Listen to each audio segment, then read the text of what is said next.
the calls.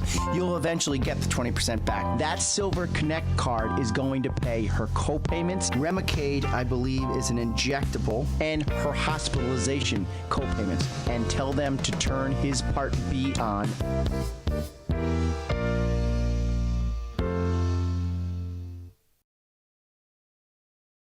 All right, Medicare and You. We're going to talk about one quick topic for the seniors listening out there. Dan, don't worry, I'll stay focused. One thing that's happening right now, it's almost August 1st. And for you parents and for you employees that work for the city that aren't 65 and you're still listening to WATR during my show, first of all, thanks. But second of all, what you must be looking out for right now is a form called the Away From Home Program.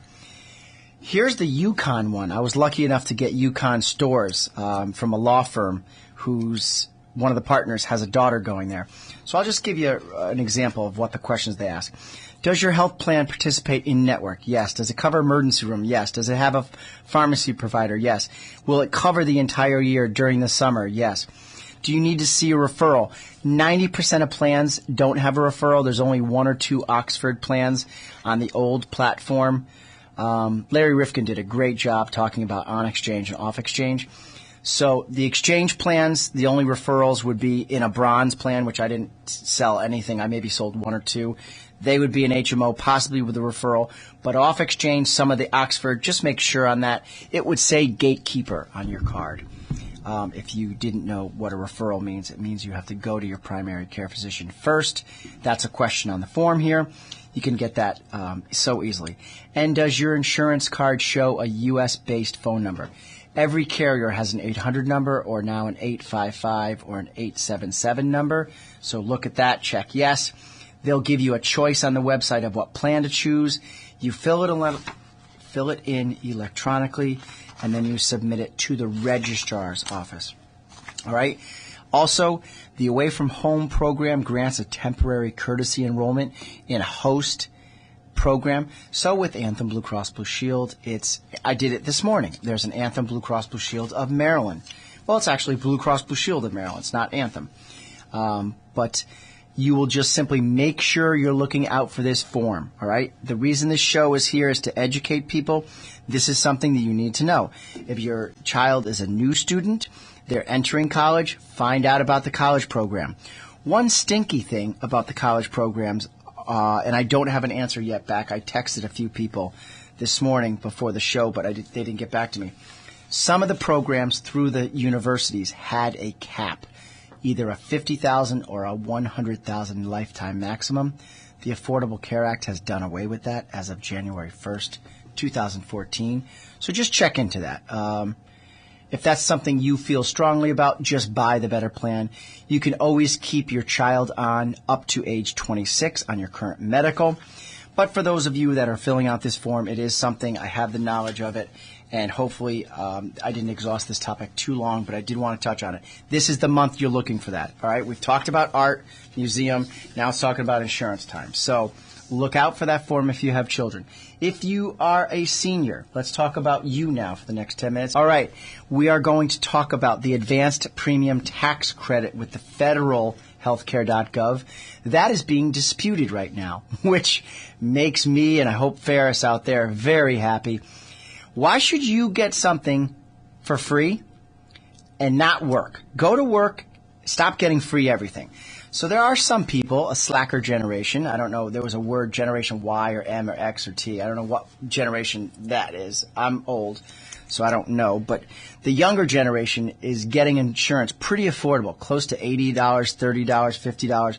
The APTC was the Advanced Premium Tax Credit. So the Supreme Court is arguing that right now, and that's exciting.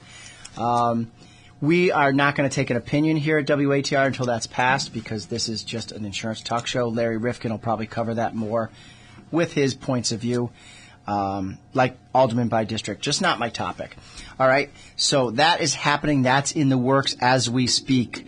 My seniors out there, how is this going to affect you? Well, it actually helped a tiny little bit, the Affordable Care Act. The main trust behind Medicare, it's called Medicare Trust. It's a fund.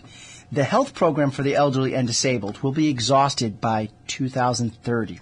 Now, I got permission from Larry. He didn't really discuss this too much, so this is more my topic, insurance, and especially seniors. We are in debt, not a little bit, not 210 million or 210 billion. The figure is 210, maybe 200. At this point, it really doesn't matter. But the figures are so staggering. It's $210 trillion we are behind. The exhausted means have run out. So 2030, the Medicare program will run out. By 2034, the Social Security program will run out. For the disabled, unfortunately, it's going to be exhausted earlier. What does this really mean? Are you taking this into account? What does this really mean? It means that by 2030, that program will not be able to fund 80% of your claims. 80%.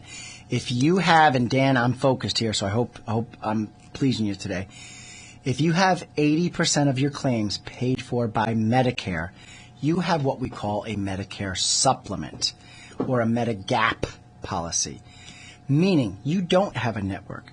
I'll go over networks later, but you don't have a network of doctors or hospitals. As long as that physician or hospital participates with Medicare assignment, the government, CMS, Centers for Medicare and Medicaid Services, are on the hook for 80% of that bill.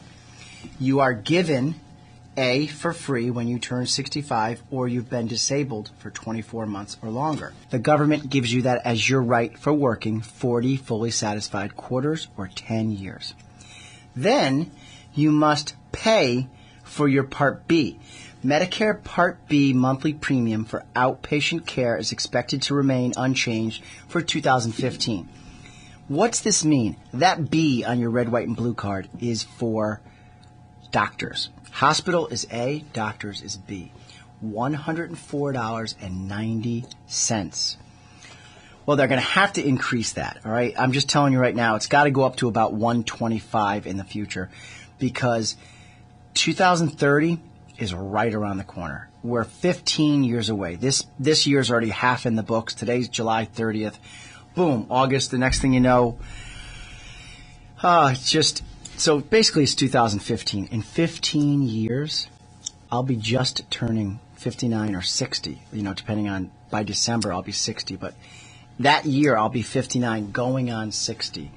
And there's no Medicare. I mean, it's just crazy. And then 4 years later, in 2034, no Social Security. So we need to, A, bump up FICA and Medicare. Instead of 7.65%, we're going to need to raise those. Projecting a 1.5 increase in the monthly Social Security payments to beneficiaries, that's great, but not if there's no money. So what's happening, the real answer is, Social Security is paying out more in benefits than it's actually collecting in taxes, and that's what funds that vehicle. Do I want to borrow from Peter to pay Paul? Absolutely not. So you can't just keep going into the American's pocketbook and adding taxes and adding this and adding that and adding fixes. Billions of dollars to fix this problem. The VA, fix this. There's not enough money to fix all this stuff. So what we need to do is have a methodical method where we keep it in-house. Stop helping everyone with all this welfare and have people more accountable. So for the seniors that are on Social Security now and Medicare, you've earned it. You worked your butts off. But for the younger people out there and you're applying for Social Security benefits and you're really not disabled and you're trying to cheat the system, this should be a wake-up call for you. We, as Americans, need to report fraud more often. Office of the Healthcare Advocate, Department of Insurance. You need to call people out because it's not going to be there. This is the American dream. Well, the American dream is not work your whole life and then retire and enjoy retirement. It's going away. 2034 is right around the corner. 2030 for Medicare, 80%. So now, basically, there's really nothing we can do today. It's just an insurance talk show. But think wisely when you do things. I've had people tell me, and I really commend them, oh, no, I can afford it. I've worked hard. I can save my money. I don't need to apply for that program. If you don't need the program, don't take from the program because it's depleting. But if you do need the program and you are being dropped, Daryl Willenbrock and I, we spoke about it last week on the show. There's a lot of people right now that are being dropped from the Medicare Savings Program, and they're being dropped for no reason other than just drop them first and make them fight to get it back. I see that happening a lot. A lot of people are actually just walking into the office without even calling to make an appointment because they've gotten the letter that's quite discouraging saying, what's happening here. That Medicare Savings Program gives you the $104.90 back. That is your Part B premium. So for the people, I say, to be fair, anywhere over 72, keep it for life. But anyone 60 to 72, you should not be applying for this program. My father even still works part-time at a hospital as a consultant. Not that I want you to go back to work, but if you can afford it, try to pay your Part B premium because that tax dollars goes into the Medicare trust. All right, have I exhausted the $210 trillion that we're in debt enough with that? I probably have. That's probably a little boring, too. You don't want to hear about doom and gloom.